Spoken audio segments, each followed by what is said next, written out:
ये मैं यहाँ बात करना चाहूँगी कि ये जिस पे मैं बात पहले नहीं कर सकी कि पॉलिटिकल विक्टिमाइजेशन जो हो रही है गवर्नमेंट की तरफ से अपोजिशन की, ये हमने देखा कि 25 मई को जिस तरह से उन्होंने टीयर गैस के शेल्स की बम्बार्टमेंट की है, ये बिल्कुल एक कारपेट बम्बार्टमेंट थी और जो सिर्फ इसलिए थी कि आप मतलब आवाज़ बंद कर दें, दम घुट जाए ऑपोजिशन का, वो कभी ना बोल सके और वो बिल्कुल हमेशा के लिए तबाह हो जाए। इस तरह की उन्होंने कारपेट बॉम्बिंग की है हमारे ऊपर। इसके बाद हमने देखा कि इनका शेवा बना हुआ है कि हरासा करना है पूरी ऑपोजिशन को। एजाज चौधरी साहब को लाहौर में उन्होंने उनके घर पे छापा मारा, उनको पकड़ा, उनकी बीवी बच्चों को हरासा किया और उनको अरेस्ट करके ले गए। फिर हमने देखा कि वलीद इकबाल साहब जो कि यहाँ थे, इस्लामाबाद में मौजूद थे और क्योंकि वो सेशन अटेंड कर रहे थे, उनके घर भी रात को 2 बजे पहुँच गए। उनकी बुजुर्ग वालदा हैं, उनको हरासा किया, उनके फैमिली को हरासा किया। उसके बाद यास्मीन राशिद को जिस तरह के गुल्लू भट्ट ने उनकी गाड़ी पे अटैक किया है। उसके बाद शीरी मज़ारी को खींच के घसीट के गाड़ी से निकाला गया। फिर हलीम आदिल शेख को कराची में अरेस्ट किया गया। उसके बाद शहबाज गिल को अरेस्ट किया, उनको मारा, टॉर्चर किया। ये सारी एक्स्ट्रा जुडिशल अरेस्ट्स हैं, इनकी अब पुरजोर मजम्मत करते हैं। फिर हमने ये देखा कि सैफुल्लाह न्याजी साहब के घर भी ये लोग पहुंच गए। उनको इस दफ़ा अरेस्ट वारंट ले गए थे, तलाशी का, मगर उनको क्या चाहिए था? उनको लैपटॉप और मोबाइल फ़ोन चाहिए था जो उन्होंने दे दिए।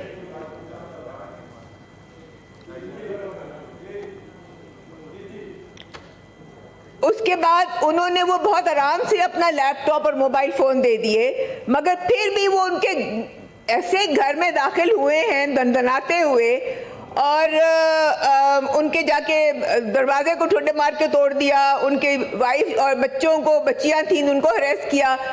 अब मैं ये पूछना चाहती हूँ कि ये इनको क्यों बर्दाश्त नहीं है कि कोई एक लफ्ज़ भी इनके खिलाफ बोले? ये डेमोक्रेसी है। डेमोक्रेसी होती है government of the people, for the people, by the people. अगर ये गवर्नमेंट बाय द पीपल है तो इन्हें किस चीज़ का खौफ है? ये क्यों इतने इनसिक्योर हैं कि एक लफ्ज़ कोई कह दे इनको डर लगता है, इनको खतरा होता है कि इनकी हुकूमत ना गिर जाए, उसको पकड़ लो, जेल में डाल दो, टॉर्चर करो। ये कहाँ तक चलेगा? ये इतने इनसिक्योर रहेंगे तो ये आगे हुकूमत नहीं चल सकेगी। इसके बाद ये हुआ कि डेमोक्रेसी जो है उसकी रज़ा रब्बानी साहब की मिसाल हम लेते हैं कि जिन्होंने बहुत अच्छी तकरीर की और हकीकत पे मबनी सच की बुनियाद पे उन्होंने वो तकरीर की। मैं बहुत शुक्रगुजार हूँ रज़ा रब्बानी साहब का इस चीज़ के लिए। यही कुछ हमने देखा। हमने जब 2014 का धरना था उसमें भी इसी तरह से गुल्लू भट्ट ने आके पुलिस यूनिफॉर्म में आके हम पे हमला किया, जिस तरह के इन्होंने यास्मीन राशिद के ऊपर किया था। उसके बाद ये जब से ये गवर्नमेंट आई है, ये 13 पार्टीज की गवर्नमेंट है, मगर ये एक क्राइसिस से दूसरी क्राइसिस में जा रही हैं जब से ये आई हैं। अभी ये हमें नाअहल कहते थे, अब इनकी नाअहली देखें जब सारी हदूद पार कर गई हैं। मईशत का बुरा हाल है। इन्फ्लेशन जो हम छोड़ के गए थे 13% पे, आज वो 40% से ज़्यादा है। फॉरेन करेंसी रिजर्व्स जो कि 2018 में 8 बिलियन के थे, मार्च 2022 में 16 बिलियन के हो गए। मगर जब से इनकी हुकूमत आई है 6 महीने में वो रिजर्व्स फिर 8 बिलियन पे आ गए हैं। इस पे करंट अकाउंट डिफिसिट 2018 में 20 बिलियन का था, मार्च 2022 में 17 बिलियन का हो गया हमारी हुकूमत में। उसके बाद फिर हमारी हुकूमत जब चली गई 6 महीने के अंदर अंदर ये 31 बिलियन पे आ गया, ऑल टाइम रिकॉर्ड हाई। कोई तो वजह होगी इन चीज़ों की। और फॉरेन रेमिटेंसेस को आप देख लें, जो 2018 में 2 बिलियन की थी, हमारी हुकूमत ने, और ये मैं ओवरसीज़ पाकिस्तानी का बहुत शुक्रगुजार हूँ कि उन्होंने हमारी हुकूमत पे एतमाद किया। दो रेमिटेंसेस जो थी वो 3 बिलियन को पहुँच गई अप्रैल 2022 में। फिर US डॉलर जो है फ्री फॉल में है, गिरा जा रहा है। हमारे वक्त में वो 186 पे हम छोड़ के गए थे, आज वो 227 और 225 पे है।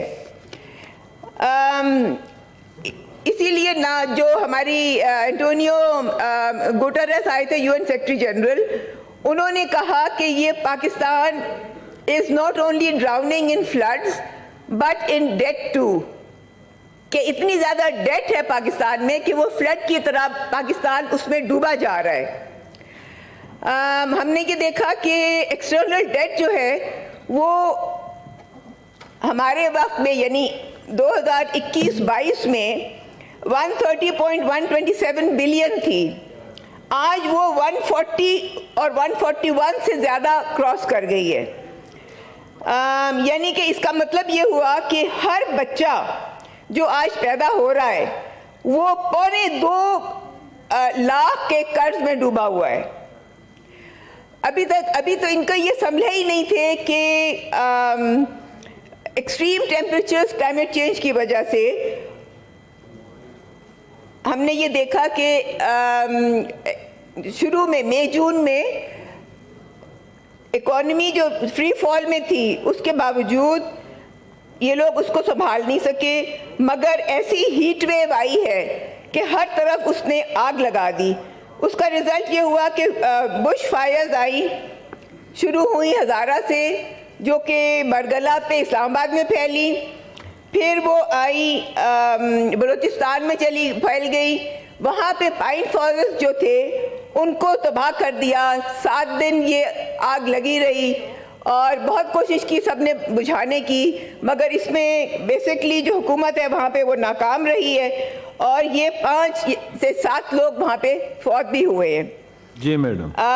इसके बाद हमने देखा कि ये एक्सेसिव हीट की वजह से ग्लेशियर्स मेल्ट हुए तो ये शिशपर ग्लेशियर एक है वो बर्स्ट हुआ और उससे आते आते रास्ते में जो इसका एक ब्रिज था वो भी बह गया। अब ये मैं बताती चलूँ कि ये प्रिडिक्शन है कि रेनफॉल जो होगी वो बढ़ती जाएगी हर साल, अगले साल भी इसी तरह से बारिश होगी।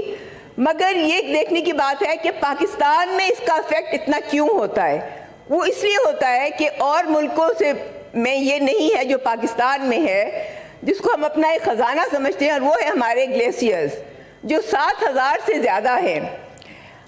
इनकी वजह से, जहाँ पे गर्मी की वजह से ग्लेशियर्स मेल्ट होते हैं और बारिश की वजह से फ्लैश फ्लड्स आते हैं, तो ये पूरा पानी इकट्ठा होकर जब आता है तो ये डेविस्टेशन ऐसी होती है जैसे कि पाकिस्तान में इस साल हुई है जी। और ये क्लाइमेट चेंज, इसके लिए हम कंट्रीब्यूट कितना करते हैं क्लाइमेट चेंज को? सिर्फ 0.9%, जो कि वर्ल्ड में देखा जाए तो ये बहुत कम है, मगर इसकी वजह से हम अफेक्टेड हैं बहुत ज़्यादा। एक है German watch climate risk index, जिसने कि 2021 की रिपोर्ट है कि Pakistan is the 8th most affected country in the world. यहाँ पे अब जब फ्लड्स आए तो एंजेलिना जोली भी आई, उन्होंने कहा कि I have never seen anything like this before. This is a wake-up call to the world that climate change is here. तरफ से फंसा हुआ। जो both UN Secretary General and Angelina Jolie urged the world community to do more. यानी जो अभी तक ये इन्होंने हमें इमदाद दी है वो बहुत कम है, उसको ये बढ़ाना पड़ेगा। कि हमारे मुल्क जो है वो 1/3 of the country is underwater, 33 million people are affected। इसका मतलब ये है कि 33 मिलियन लोग जो है उनको रिहेबिलिटेट भी करना होगा। 3,000 लोग मर चुके हैं, 7 लाख एकड़ से ज़्यादा 40 लाख एकड़ से ज़्यादा क्रॉप डैमेज है, 7 लाख से ज़्यादा लाइफ स्टॉक जो है वो बह गया है। और अब हम फ़िक्रमंद ये हैं कि हम बच्चे हमारी एजुकेशन कहाँ से लेंगे, क्योंकि उनके जो स्कूल्स हैं 500 से ज़्यादा स्कूल रिलीफ कैंप्स बने हुए हैं। तो अब बच्चों की पढ़ाई भी अफेक्टेड है, वो भी घर स्कूल नहीं जा रहे। Thank you. 4 मिनट तक रखिए, बाकी साथियों ने भी बोलना है मैडम। जी जी, मैं बड़ी मेहरबानी, थैंक यू जी, थैंक यू। 1 मिनट में आपको एक बताती जाऊं, ये मैंने एक जो फ्लड आया है तो हमारे पास यहाँ पे सक्खर से लोग आए हुए थे, उन्होंने हमें जो वो हालात बताए हैं वहाँ के कि दिल हिल गया है। उनको हमने एड देने के लिए बुलाया था, उनको हमने दी है। मगर मैं एक और आपको बात ये पढ़ के सुनाती जाऊँ। जो कुछ हमारी कुछ जानने वाली हैं, वो गए थे बलूचिस्तान, तो वहाँ से उसने जो देखा वो मैं थोड़ा सा आपको सुनाना चाहूँगी। उन्होंने कहा, as we drove in hundreds of Baloch who have escaped from this unending rain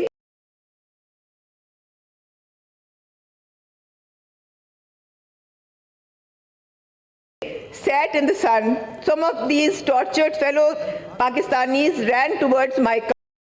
The need is in millions. So many lay sick, exhausted on the roadside on nothing but a dupatta or a charpai in favored stupors. Some even tried to get up but couldn't. They do not have the energy.